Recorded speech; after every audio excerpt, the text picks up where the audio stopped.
오늘 우리에게 주시는 하나님의 말씀은 요한복음 21장 8절에서 9절 말씀입니다. 다른 제자들은 육지에서 거리가 불과 한 50칸쯤 되므로 작은 배를 타고 물고기 든 그물을 끌고 와서 육지에 올라보니 숯불이 있는데 그 위에 생선이 놓였고 떡도 있더라. 아멘. 요즘 사람들이 언젠가부터 사후 세계에 관한 드라마나 영화들이 인기를 끌고 있습니다. 오래전에 큰 화제가 되었던 도깨비라는 드라마도 있었고, 최근에는 천국보다 아름다운이라고 하는 드라마도 인기를 끌고 있습니다. 또 미국에서는 디지털 사후 세계로 자신을 업로드하는 드라마도 나왔습니다. 왜 현대인들은 이런 주제로 다루는 작품들을 좋아하는 걸까? 두 가지 이유가 있습니다. 하나는 현재 삶에 대한 절망감 때문에 그렇습니다. 내가 아무리 노력해도 내 일상이 지루하거나 답답하거나 현실적으로 방법을 찾지 못하는 사람들, 또는 과거의 어떤 실패나 상처로 인해서 지금 내 삶에 나는 희망이 없어, 이런 절망적인 생각으로 가득한 사람들은 특별히 이런 사후 세계의 주제를 다루는 것에 더 열광을 한다는 거죠. 두 번째 이유는 어떻게 하면 지금보다 더 나은 삶을 살 수 있을까? 인간의 기본적인 갈망 때문입니다. 예나 지금이나 많은 사람들은 이런 얘기를 합니다. 내가 옛날로 돌아갈 수만 있다면, 그 시절로 되돌아갈 수만 있다면 난 절대로 그렇게 살지 않을 거야. 무슨 뜻이죠? 그 지나간 과거처럼 안 살 거고 새롭게 살고 싶다라는 갈망이 있다는 거예요. 물론 사람이 지나간 시간은 되돌릴 수가 없습니다. 그래서 어쩌면 사람들은 더 절망할지도 몰라요. 그러면 정말로 우리는 지나간 삶을 후회하면서 내 새로운 인생은 살 수 없는 걸까? 이 문제를 AI가 아닌 성경에다 질문해 봤습니다. 인간은 정말 새로운 인생을 살 수 없는 걸까? 성경이 뭐라고 답을 하느냐? 누구든지 예수 앞에 새로운 인생을 살기를 결단하면 그 인생은 얼마든지 새롭게 시작할 수 있다. 이게 성경의 답이에요. 그 사람이 어떤 과거와 실패와 상처를 갖고 있어도, 심지어 나이가 몇 살이어도 상관없다. 그러면 성경은 어떻게 해야만 인간이 새로운 인생을 살고 싶은 갈망을 채울 수 있을까에 대한 답을 준다는 얘기인데, 이에 대한 답을 성경은 어떻게 제시할까? 오늘 요한복음 21장에 등장하는 베드로의 이야기를 나누면서 성경이 제시하는 진리를 함께 마음에 담아 보고자 합니다. 오늘 본문은 예수님께서 다시 살아나시고 제자들을 만나신 이후의 일을 다룹니다. 예수님께서 다시 살아나셨습니다. 그런데 오늘 본문에 이상한 것은 이 소식을 들은 베드로는 지금 갈릴리에서 고기를 잡고 있습니다. 아니, 지난 3년 동안 예수님 그렇게 열심히 따랐던 가장 열정적인 제자 베드로가 예수님이 다시 살아나셨다는 이야기를 듣고도 왜 그는 다시 과거의 고기 잡는 업으로 돌아가는 걸까? 그것은 베드로에게 얘기를 들어야 되겠죠. 왜 그러냐고. 베드로는 사실 내가 더 이상 예수님의 제자 되는 것을 포기한 상태입니다. 왜냐? 예수님이 잡히던 날 밤 베드로는 3번이나 예수님을 모른다고 부인하고 심지어 예수님을 저주까지 했어요. 그런데 예수님이 다시 살아나셨지만 자기가 한 일이 있기 때문에 나는 더 이상 예수님의 제자로서 자격도 없고 감히 예수님의 공동체에 들어갈 엄두를 못 내는 거예요. 그러니까 자기 자신을 자기가 용납하지 못하는 거죠. 그래서 지난 3년의 시간을 그저 추억으로 묻어두고 예전의 자기의 삶으로, 어부로의 삶으로 돌아가려고 했던 것이죠. 그래서 오늘 베드로는 다른 제자들과 함께 밤새도록 물고기를 잡고 있었습니다. 그런데 오늘 성경이 증언하죠.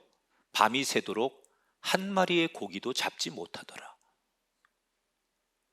해가 뜰 무렵입니다. 정확히 해가 뜰 무렵이라고 하지만 아직 해가 뜨기 직전 어둠이 짙게 깔린 그 새벽녘에 호숫가에 한 사람이 서 있어요.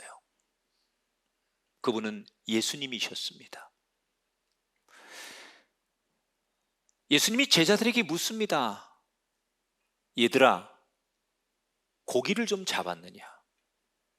그러나 예수님인 줄을 알아보지 못한 제자들은 퉁명스럽게 허탕쳤습니다. 그렇게 대답하죠. 왜 예수님인지를 알아보지 못했을까요? 여러분, 예수님이 부활하신 이후부터의 모습은 예수님은 시간과 공간을 초월해서 제자들을 만나주세요. 그러니까 예수님이 한 곳에서 제자를 만나는 게 아니라 시간과 공간을 초월하는 몸으로 부활하셔서 사람들을 만나주시거든요. 또 아마도 아침에 해가 뜨기 직전에 그 새벽 어둠이 짙게 깔린 동력이 뜨기 직전에 그 어둠은 어떤 형태를 구분하기가 잘 어려웠거든요. 그러니까 예수님인지 잘 모르는 거예요. 안 보이는 거죠. 그런데 예수님이 퉁명스럽게 대답하는 제자들에게 그러면 다시 그물을 배 오른편에 던져보라고 얘기합니다. 제자들이 그 얘기를 어떻게 받아들였는지 성경은 그들이 말씀대로 그물을 배 오른편에 던졌더니 그물이 찢어질 정도로 많은 고기가 잡혔다는 거예요. 그때 제일 먼저 요한이 선생님 아니십니까? 라고 외치자 나머지 제자들도 예수님께 달려나오고 예수님이 미리 준비하신 숯불에 생선과 빵을 먹으며 갈릴리 해변의 아침을 맞는 이야기예요. 자, 빙 둘러앉아 그 갈릴리에 찾아오신 예수님과 참으로 오랜만에 아침 식사를 하고 있는 제자들, 그 중에 베드로의 솔직한 마음은 이랬습니다. 아마도 예수님께서 나에게 너 그때 왜 나에게 약속을 어기고 나를 부인한 거야? 이런 얘기만큼은 공개된 이 자리에서 꺼내지 않기를 바랬어요. 너무나 수치스럽고 말하고 싶지 않은 과거였기 때문에. 그런데 그의 마음과 아랑곳 없이 예수님은 식사가 끝나자마자 아예 베드로에게 대놓고 물어보십니다. 요한의 아들 시몬아, 내가 이 사람들보다 나를 더 사랑하느냐? 베드로는 예수님이 어떤 맥락에서 이렇게 물으시는지 너무나 잘 알고 있었어요. 사실은 자기가 예수님 체포되기 전에 큰 소리를 뻥뻥 쳤거든요. 모두가 다 주님을 버리고 배신할지라도 저는 절대로 그렇게 안 할 겁니다.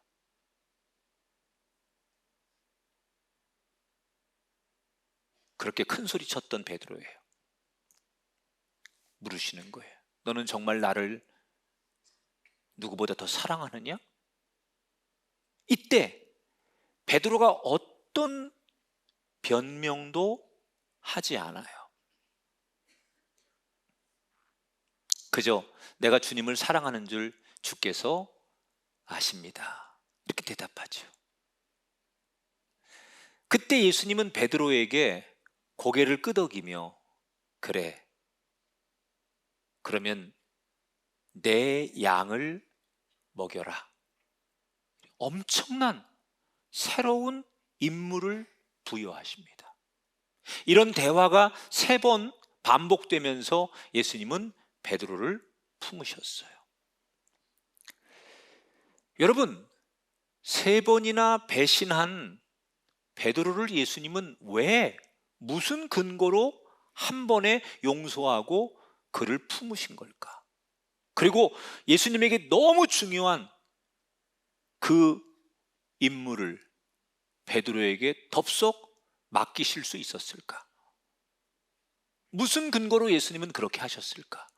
그 힌트가 오늘 성경 15절에 나와요. 내가 주님을 사랑하는 줄 주님께서 아시나이다. 자, 주님께서 아시나이다. 이게 굉장히 중요한 이야기예요. 이 말은 베드로라는 사람이 내 삶의 주체가 바뀌었음을 보여주는 말이에요. 그동안 베드로는 내 힘으로, 내 의지로, 내 열심으로 일했던 사람이에요. 예수님이 너는 나를 3번 부인할 것이다 라고 경고했을 때 베드로가 자기 힘으로 이런 말을 하잖아요. 저는 절대로 그런 일이 없을 겁니다. 그 대답은 자기의 힘으로 대답하는 거예요. 나는 절대로 그런 사람이 아닙니다. 내가 그렇게 마음 먹을 겁니다. 그리고 장담했던 사람이에요. 그런데 베드로는 자기 힘으로 그렇게 하려고 했지만 결국 현실 앞에서 약속을 지키지 못하고 철저히 실패를 합니다. 그 말은 자기 힘으로는 아무것도 못하는 것을 보여주는 거예요. 그때 베드로가 깨닫는 거죠. 아, 난 정말 아무것도 아니구나. 내가 굉장한 사람인 줄 알았는데, 내가 마음만 먹으면 다 된다고 생각했는데, 내 의지와 열심과 내 노력이면 된다고 생각했는데 이게 안 되는구나. 내 힘으로는 안 되는 게 있구나 라는 것을 그는 깨닫게 되는 거예요. 이때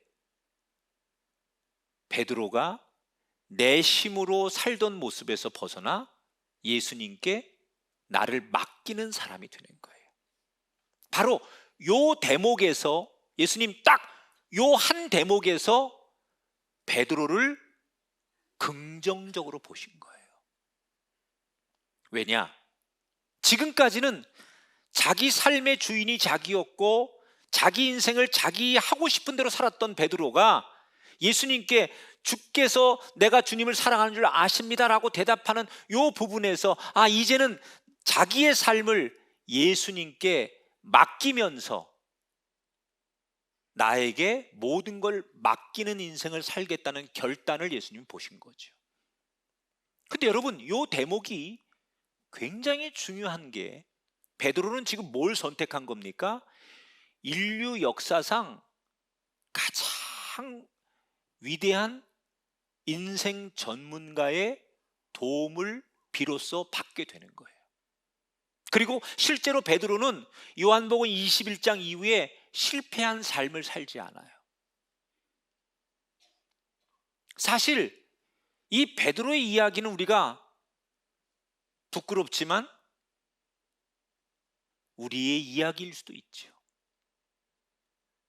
우리는 예수님을 믿는다고 하면서 얼마나 그분을 자주 배신하는지 몰라요. 주일날은 우리가 이렇게 거룩한 모습으로 예비하고 결단하지만 당장 월요일이 되면 아니 뭐 월요일까지 갈 것도 없어요. 예배당 문만 나가면 조금 전에 들었던 말씀도 다 잊고 예수님을 잊고 살 때가 너무 많았습니다. 그러면서 우리는 문 밖에만 나가면 내 힘으로 이번 한 주 또 뭘 해야 되고 목표를 달성하고 성취하고 남들보다 내가 앞서가는 인생이 되고자 자신의 능력과 자신의 힘으로 뭔가를 계획하고 살고자 했던 사람이에요.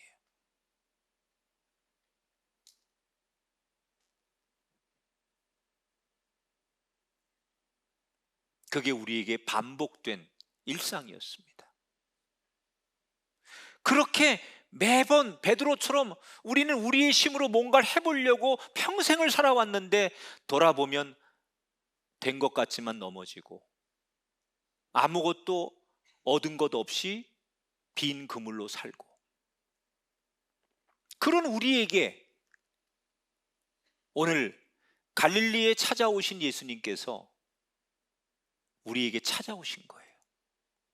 여러분, 이 갈릴리는 우리가 예배드리는 교회만 예수님이 오시는 곳이 아니에요. 우리의 삶의 자리, 여러분이 일하는 일터와 공장에 또는 장사하는 그곳에, 때로는 수술하는 그 자리에 예수님은 우리 삶의 실패의 자리 갈릴리를 찾아오시는 분이에요. 그리고 우리에게 말씀하시는 거예요. 너는 나를 사랑하느냐? 너는 이제는 네 힘이 아닌 나에게 모든 것을 다 온전히 맡기고 따라올 수 있느냐? 그때 우리가 베드로처럼, 예 주님, 저는 지금부터 주님만 따르겠습니다. 내 힘으로 내 능력으로 살고자 했던 내가 안 된다는 걸 인정하면서 주님만 따르겠습니다, 주님만 사랑합니다 라는 이 고백의 전환, 이 체인지가 있을 때 우리의 인생은 진짜 위대하신 주님의 도움을 마음껏 무한대로 받으며 살 수 있는 거예요. 여러분, 우리가 인생이라고 하는 주체를 가장 완벽하게 컨설팅 해줄 수 있는 최고의 전문가를 찾는다면 그분이 예수님이죠. 한번 따라하세요. 진짜 전문가에게 맡깁시다. 사실 여러분, 우리는 다 이거 하고 있잖아요. 일상에서요. 스마트폰 고장나면 우리 서비스 센터에 가져가죠. 차가 이상하면 카센터에 맡기고, 부동산 문제 해결할 때 공인중개사 가고, 몸 아프면 의사 찾아가잖아요. 요즘은 반찬도 전문 반찬 가게에서 삽니다. 어느 날 우리 아내의 음식 솜씨가 좋아진 줄 착각했습니다. 지금 우리 모두는 일상에서 내심이 아닌 이 일을 가장 잘하는 전문가에게 맡기고 살아가는 게 우리 삶의 상식이에요. 이건 대단히 현명한 선택입니다. 근데 어떤 분들이 가장 잘할 수 있는 분에게 맡기지 않고 어설픈 사람한테 그 일을 맡겼다, 바보죠. 저희 교회 어떤 청년이, 좀 이렇게 기계를 잘 만지고 컴퓨터를 좀 잘 아는 청년이 어느 날 자기 컴퓨터 전원이 안 들어오니까 유튜브를 보고, 그걸 자기가 유튜버가 하라는 대로 시도를 하다가 결국 돈 버리고 시간 버리고 마지막에는 이도 저도 안 돼서 전문가에게 가져가야 했던 적이 있다라는 얘기를 들었어요. 여러분, 이 이야기는 영적인 부분으로 우리가 생각해 보면 비슷한 실수를 우리가 할 때가 많아요. 우리는 인생의 문제를 해결하고 싶은데 돈 버리고 시간 버리고 여기저기 허비하다가 정작 인생 최고의 전문가이신 예수님께는 맡길 생각도 안 하고 맡겨본 적도 없는 거예요. 여러분, 내 옆에 가장 완벽한 나를 도와줄 수 있고 문제를 해결해 줄 수 있는 전문가를 두고 자꾸 여러분의 인생의 문제, 자녀의 문제, 또는 여러분의 가정의 문제, 우리 삶의 여러 가지 아픈 문제, 고통의 문제, 내가 머리 감싸고 해결하지 못하는 문제를 가장 완벽한 전문가를 옆에 놔두고 우린 계속 엉뚱한 데 가서 어설픈 사람들에게 이 문제를 맡기고, 또는 여전히 내가 해결해 보려고 어리석은 행동을 한다는 거죠. 맡기는 대상이 나와 차원이 다른 분이라면 100% 맡겨야죠. 여러분과 예수님이 비교가 됩니까? 아니, 나 하나도, 내 자식 하나도 지키기 힘든 인생과 하늘과 땅을 다스리는 분을 내가 어떻게 비교할 수 있겠습니까? 우리가 미련한 거예요. 내 앞에 최고의 인생 컨설턴트를 두고 여전히 고집부리고 내 아집을 가지고 그분을 조금도 활용하지 못하는 내 인생이야말로 너무 어리석은 거죠. 기꺼이 맡기십시오. 거기서부터 주님은 우리에게 새로운 인생길을 만들어 주실 줄 믿습니다. 우리 교회에 한 고등학교 학생이 있었습니다. 이 학생은 고등학교 시절 의사가 되는 꿈을 꾸며 공부를 열심히 합니다. 그런데 고3 때 대학을 가기 위한 시험을 보는 날 자기가 너무 긴장을 해서 시험을 망쳤대요. 의대를 가고 싶은데 자기가 너무 긴장을 해서 그날 시험을 망쳤기 때문에 한 번만 재수를 더하면, 기회를 더 얻으면 의대를 갈 수 있다. 그래서 재수를 선택했어요. 그리고 재수를 하고 다시 시험을 보는 날이 이제 하루 앞으로 다가왔습니다. 그런데 시험 하루를 놔두고 횡단보도를 건너다가 뺑소니 차량에 교통사고를 당했어요. 그러니까 시험은 안 볼 수 없으니까 그 아픈 몸을 이끌고 입원도 못하고 시험을 보러 갔는데 결국 또 시험을 망쳤습니다. 이런 이야기를 듣고 제가 그 학생이 입원한 병원을 갔어요. 이 학생이 나를 보자마자 저에게 분노와 절규를 드러내는 거예요. 내가 뭘 잘못했다고. 목사님, 필요 없습니다. 자기는 하나님도 필요 없습니다. 자기는 하나님을 믿지 않는다는 거야. 왜? 하나님이 계시다면 어떻게 나에게 이러실 수 있느냐? 뭐 이런 생각에 목사님도 필요 없고 하나님도 나는 안 믿을 거니까 나가라는 거야. 내가 20살짜리하고 싸울 수도 없고 그래서 처음으로 쫓겨났습니다. 그래서 그 아이는 막 낙심하고 부모한테도 막 그냥 함부로 말하고 자기의 분노를 드러내고 있는 거예요. 그런데 어느 날 그렇게 병실에 입원을 해서 TV를 보는데 우연히 그날 프로그램에 동물 다큐 무슨 뭐 그런 프로그램이 하나 방영이 되더래요. 그걸 이 아이가 이제 병실에서 보고 있다가 갑자기 동물에 대한 호기심이 생기더래요. 한 번도 그런 꿈을 꿔본 적이 없어요. 그런데 문득 내가 의대는 못 가지만 저 동물들을 연구하는 직업을 가지고 공부하면 어떨까? 이런 생각이 갑자기 들더라는 거야. 그래서 그 병실에서 의대는 못 가니까 동물을 연구하는 학과를 찾아보면서 다시 삼수를 선택해요. 내가 볼 때 얘는 의대 갈 머리가 아니야. 그래서 삼수를 해가지고 생물학과에 들어가서 유전자를 연구하고 나중에 자기가 이 일이 너무 재미있어서 유학을 갑니다.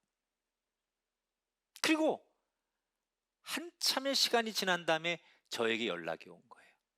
목사님, 저 그때 목사님을 병실에서 거부했던 누구누구 우리 집사님 아들 누구입니다. 이렇게 얘기를 하는데 자기가 목사님께 너무 죄스러워서 꼭 용서를 받고 싶어서 전화를 했다는 거예요. 그때 제가 철이 없어서 목사님께 너무나 무례했습니다. 물론 하나님께도 너무 죄송합니다.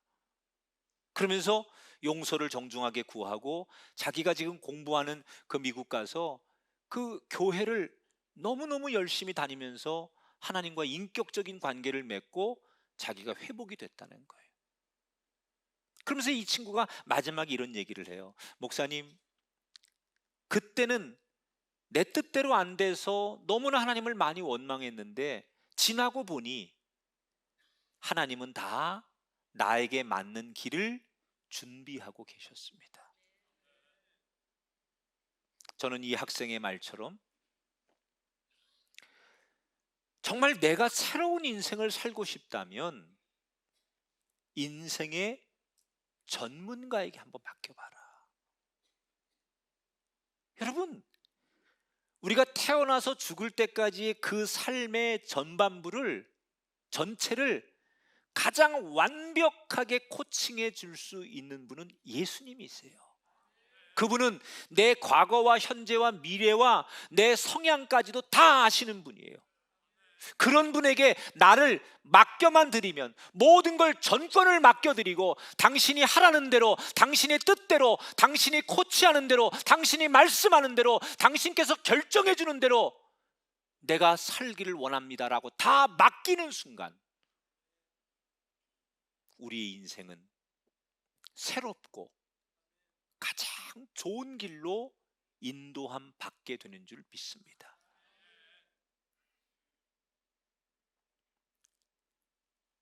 이 베드로가 이렇게 예수님께 용서를 받았어요. 마음이 좀 편해졌어요. 이제 그래서 주변을 돌아볼 여유가 좀 생기는 거예요. 그런데 때마침 옆에 요한이 보이는 거예요. 자기 삶에 자기 문제가 해결이 되지 않을 때는 남이 보이지 않았는데 자기 문제가 이제 해결되니까 요한이 눈에 딱 들어오길래 베드로가 예수님께 묻습니다. 선생님, 그럼 요한은 어떻게 되는 겁니까? 이때 예수님께서 이 질문에 약간은 민망할 정도로 발끈하며 이런 말씀을 하십니다. 오늘 22절을 볼까요? 내가 올 때까지 그를 머물게 하고자 할지라도 내가 무슨 상관이냐? 너는 나를 따르라. 무슨 얘기입니까? 베드로야, 네가 왜 그런 거 신경 쓰냐? 이 요한이 앞으로 어떻게 되든 그게 너하고 뭔 상관이냐? 너는 그저 나를 잘 따르기만 하면 돼. 왜 예수님은 이렇게 민망할 정도의 이런 말씀을 베드로에게 강하게 하신 걸까? 거기에는 예수님에게는 요한은 요한에게 맞는 길과 임무가 있고 베드로는 베드로에게 맞는 길과 임무가 있었기 때문에 예수님이 이렇게 말씀하신 거예요. 실제로 이후에 베드로와 요한은 각자 전혀 다른 방식으로 하나님의 일을 합니다. 베드로는 너무나 현장에서 열정적으로 복음을 전하다가 십자가에 거꾸로 못 박혀 순교하지요. 반면 요한은 오랫동안 살면서 요한복음과 요한계시록을 기록하지요. 그리고 특별히 그는 예수님은 사랑의 주님이시다, 이 사랑을 강조하는 사랑의 사도로 살게 됩니다. 이미 예수님에게는 베드로와 요한 각자에게 자기들이 가야 될 길이 있다는 것을 이미 생각하고 계셨다는 거예요. 그러니까 베드로에게 예수님이 하고 싶은 얘기는 남이 어떻게 살든지 남이 어느 길을 가든지 그런 거 신경 쓰지 말고 너는 내가 너에게 맡긴 일, 내가 너에게 부탁한 일, 네가 해야 될 일, 네가 걸어가야 될 길, 그것만 신경 쓰고 가면 된다는 것을 말씀하시는 거예요. 저는 이 이야기를 우리 교인들에게 꼭 이렇게 설명하고 싶어요. 새로운 인생을 살고 싶다면 여러분 제발 단순하게 사세요.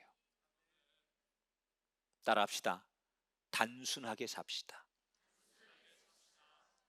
그냥 내가 가야 될 길만 가면 되는 거예요. 내가 해야 될 일만 하면 되는 거예요. 그러면 그 사람의 인생에는 반드시 새로운 기회와 새로운 인생을 살게 됩니다. 우리가 그게 안 돼요. 자꾸 남을 의식하고 누구와 비교해요. 친구, 동료, 교인, 심지어 같은 형제와 자매들끼리도 집 크기를 비교하고 이번 휴가는 어디로 가는지를 비교하고 그 자녀들은 어떻게 누굴 만나 어느 대학 가고 누구랑 결혼하는지 이런 걸 늘 비교해요. 그 비교의 결과를 가지고 나는 행복하다 혹은 불행하다고 느끼는 감정으로 우리는 우리 인생을 걸어가는 거예요. 아니에요. 복잡하게 살면 안 돼요. 특별히 제가 여러분에게 꼭 드리고 싶은 얘기, 남들이 올리는 SNS 사진에 절대로 속지 마십시오. 그 사람이 그 사진을 가지고 뭘 올려서 무슨 메시지를 거기 적어놔도 그 사람이 무슨 자랑을 하고 뭐를 거기 적어놔도 그건 그 사람의 인생이고, 하나님은 여러분에게 가장 맞는 일을 주시고 그 일을 감당할 능력을 주시는 분이에요. 그걸 하나님은 다 우리 각자에게 준비하시는 분이에요. 그러니까 우리는 하나님만 보면 돼요. 그분이 나의 삶에 어떻게 말씀하는지, 내가 그분께 구하고 그분이 뭐라고 말씀하는지 그 음성만 들으면 돼요. 다른 사람 얘기 들을 거 없어요. 다른 사람 판단 구할 것도 없어요. 오직 주님이 나에게 뭐라고 말씀하시고 내가 주님께 구해서 그분이 나에게 어떻게 감동을 주시고 어떻게 인도하는지 단순하게 그분이 하라는 대로, 나는 그분의 결정에 따라 나는 그분을 의지하고 다른 것 누구의 말도 듣지 않고 그분을 의지하고 살아가는 것, 이게 우리 삶의 단순함이에요. 이승민이라는 골프 선수가 있습니다. 얼핏 보면 평범해 보이지만 사실 그는 자폐성 발달 장애인입니다. 그런데 골프를 진짜 잘 쳐요. 2017년 20살의 나이에 그는 한국 프로 골프의 정회원이 됩니다. 그리고 2022년 US 장애인 오픈에서 초대 챔피언이 되고 2023년과 24년 각각 US 장애인 오픈에서 2년 연속 준우승을 차지하면서 현재 장애인 골프 세계 랭킹 2위에 올라 있습니다. 올해부터는 일반 투어, 중국 그 골프 일반 투어에 참가할 수 있는 시드를 배정받아서 전 세계를 누비는 대표적인 골프 선수가 됐습니다. 그러면 이 이승민 선수는 어떻게 그렇게 골프를 잘 칠 수 있을까? 그의 어머니의 말을 빌리면 이런 말씀을 하십니다. 우리 승민이는 골프만 하면 그것만 생각하는 아이입니다. 이 자폐의 특성상 일반인보다 한 번 집중할 수 있는 시간이 남들보단 짧지만 이 승민이의 장점은 딱 골프만 하면 골프만 생각하고 골프에만 빠져든다는 거예요. 단순하다는 거예요. 이 아이는 장애를 가졌기 때문에 그것만 할 줄 알고 그것만 고집하고 그것만이 전부인 줄 알고 그거의 기쁨을 누리기 때문에 그 단순함이 이런 결과를 만들었다는 거예요. 만약에 이승민 선수가 여느 어떤 그 청년들처럼 이런 거에 또 관심이 있고 이런 것도 관심이 있고 누구와 비교하고 이랬다면 수없는 어려움과 장애물을 만났을 것이다. 때로는 위대한 사람들을 보면 단순해요. 여러분, 우리가 영적으로 나의 삶의 주인 되시는, 나를 가장 안전하고 좋은 길로 인도하시는 그 예수님만 바라보고 그 예수님이 손짓하고 예수님이 주는 사인으로만 가는 인생, 나는 다른 거 필요 없다. 누구의 도움과 누구의 이야기가 나의 기준이 아니라 나는 예수님이 하시는 말씀이 내 인생의 기준이고 내 자녀 교육법이고 그것이 내가 살고 싶은 인생의 길이라고 하는 것을 단순하게 드러내면 우리 모두는 베드로처럼 우리의 지난 모든 상처를 극복하고 얼마든지 새로운 인생을 살 수 있습니다.